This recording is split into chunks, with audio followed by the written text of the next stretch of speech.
Ito mga kailangan natin sa paggawa ng pork tausi with tofu, bawang na tinikde, baboy, sibuyas, yung tofu natin, then kinchay, tsaka yung black beans, paminta, tsaka veggie. Ang una natin gagawin, piprito mo natin yung tokwa. Ito lang yung slice nya. Ayan.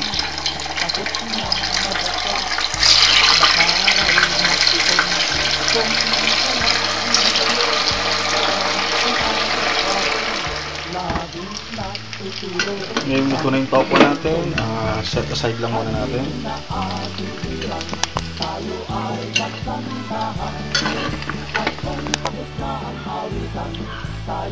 Ito na yung kinalabas ng ito. Lagyan natin ng bawang. Isa tayong bawang.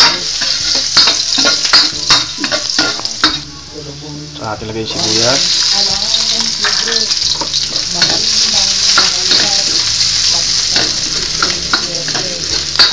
Saka natin lagay yung baboy.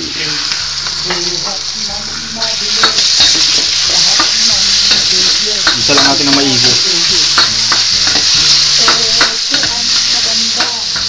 Ngayon may gisa natin, lalagyan natin ng tausi.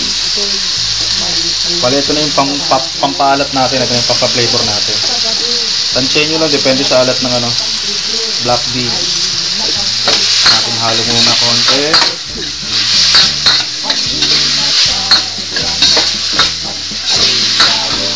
Saka natin lalagyan ng tubig.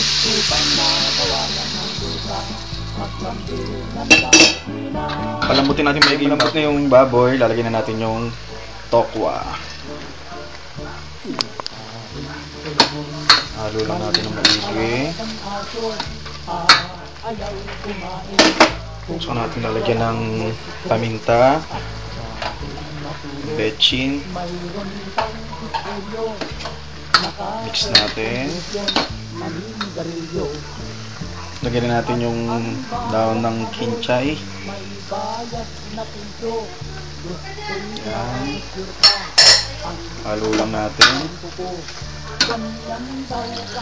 Saka natin lalagyan ng cornstarch na nilagyan ng tubig para lumapot.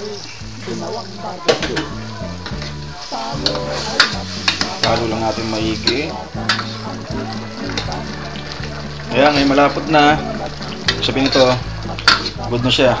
Pwede nang kainin. Ganyan lang kadali gumawa niya.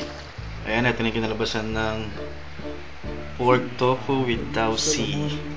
Ayan, kain tayo. Baluktot ang buntot, parang tanik kala.